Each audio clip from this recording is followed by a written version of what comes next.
Harry Potter, Chapter 13, Nicholas Flamel. Dumbledore had convinced Harry not to go looking for the Mirror of Erised again, and for the rest of the Christmas holidays the invisibility cloak stayed folded at the bottom of his trunk. Harry wished he could forget what he'd seen in the mirror as easily, but he couldn't. He started having nightmares. Over and over again he dreamed about his parents disappearing in a flash of green light, while a high voice cackled with laughter. "You see, Dumbledore was right. That mirror could drive you mad," said Ron when Harry told him about these dreams. Hermione, who had come back the day before term started, took a different view of things. She was torn between horror at the idea of Harry being out of bed roaming the school 3 nights in a row, and disappointment that he hadn't at least found out who Nicholas Flamel was. They had almost given up hope of ever finding Flamel in a library book, even though Harry was still sure he'd read the name somewhere. Once term had started, they were back to skimming through books for 10 minutes during their breaks. Harry had even less time than the other two because Quidditch practice had started again. Wood was working the team harder than ever. Even the endless rain that had replaced the snow couldn't dampen his spirits. The Weasleys complained that Wood was becoming a fanatic, but Harry was on Wood's side. If they won their next match against Hufflepuff, they would overtake Slytherin in the House Championship for the first time in 7 years. Quite apart from wanting to win, Harry found that he had fewer nightmares when he was tired out after training. Then, during one particularly wet and muddy practice session, Wood gave the team a bit of bad news. He'd just gotten very angry with the Weasleys, who kept dive-bombing each other and pretending to fall off their brooms. "Will you stop messing around?" he yelled. "That's exactly the sort of thing that'll lose us the match. Snape's refereeing this time, and he'll be looking for any excuse to knock points off Gryffindor." George Weasley really did fall off his broom at these words. "Snape's refereeing?" he sputtered through a mouthful of mud.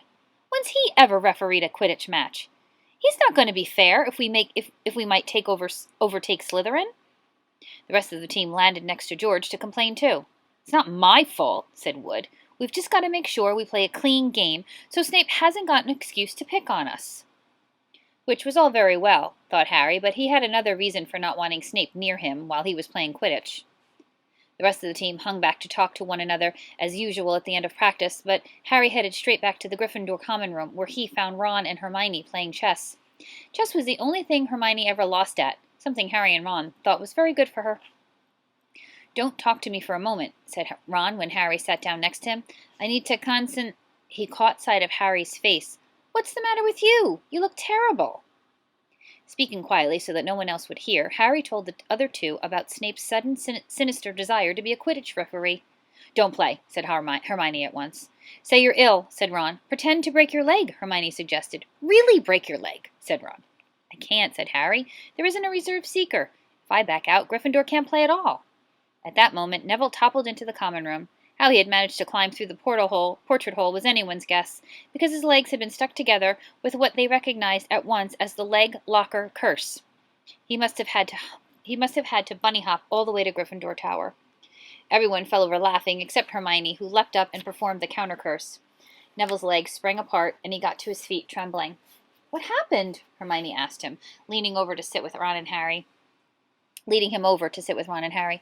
"Malfoy," said Neville shakily. "I met him outside the library. He said he'd been looking for someone to practice that on." "Go to Professor McGonagall," Hermione urged Neville. "Report him." Neville shook his head. "I don't want more trouble," he mumbled. "You've got to stand up to him, Neville," said Ron. "He's used to walking all over people, but there's no reason to lie down in front of him and make it easier." There's no need to tell me I'm not brave enough to be in Gryffindor. Malfoy has already done that," Neville choked out. Harry felt in the pocket of his robes and pulled out a chocolate frog, the very last one from the box Hermione had given him for Christmas. He gave it to Neville, who looked as though he might cry. "You're worth 12 of Malfoy," Harry said. "The Sorting Hat chose you for Gryffindor, didn't it? And where's Malfoy in stinking Slytherin?" Neville's lips twitched in a weak smile as he unwrapped the frog. "Thanks, Harry. I think I'll go to bed. Do you want the card? You collect them, don't you?" As Neville walked away, Harry looked at the famous wizard card.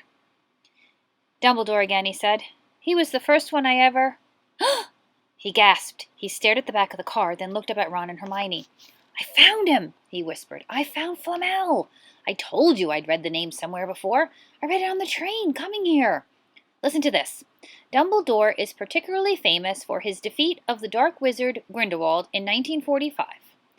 For the discovery of the 12 uses of dragon's blood, and his work on alchemy with his partner, Nicholas Flamel. Hermione jumped to her feet. She hadn't looked so excited since they'd gotten back the marks for their very first piece of homework.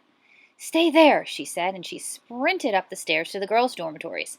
Harry and Ron barely had time to exchange mystified looks before she was dashing back, an enormous old book in her arms. "I never thought to look in here," she whispered excitedly. "I got this out of the library weeks ago for a bit of light reading."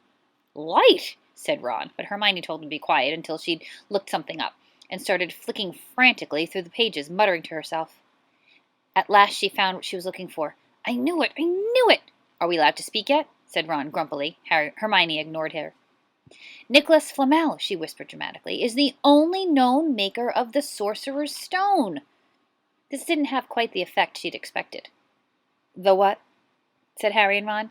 "Oh, honestly, don't you two read?" "Look, read that, there." She pushed the book towards them, and Harry and Ron read. "The ancient study of alchemy is concerned with making the Sorcerer's Stone, a legendary substance with astonishing powers. The stone will transform any metal into pure gold. It also produces the elixir of life, which will make the drinker immortal. There have been many reports of the Sorcerer's Stone over the centuries, but the only stone currently in existence belongs to Mr. Nicholas Flamel, the noted alchemist and opera lover. Mr. Flamel, who celebrated his 665th birthday last year, enjoys a quiet life in Devon with his wife, Pernella, 658. "See," said Hermione, when Ron and Harry had finished. "The dog must be guarding Flamel's Sorcerer's Stone. I bet he asked Dumbledore to keep it safe for him because they're friends, and he knew someone was after it. That's why he wanted the stone moved out of Gringotts." "A stone that makes gold and stops you from ever dying?" said Harry. "No wonder Snape's after it. Anyone would want it." "And no wonder we couldn't find Flamel in the study of recent developments in wizardry," said Ron. He's not exactly recent if he's 665, is he?" The next morning, in the Defense Against the Dark Arts, while copying down different ways of treating werewolf bites, Harry and Ron were still discussing what they'd do with a Sorcerer's Stone if they had one. It wasn't until Ron said he'd buy his own Quidditch team that Harry remembered about Snape and the coming match. "I'm going to play," he told Ron and Hermione. "If I don't, all the Slytherins will think I'm just too scared to face Snape. I'll show them. It'll really wipe the smiles off their faces if we win." "Just as long as we're not wiping you off the field," said Hermione.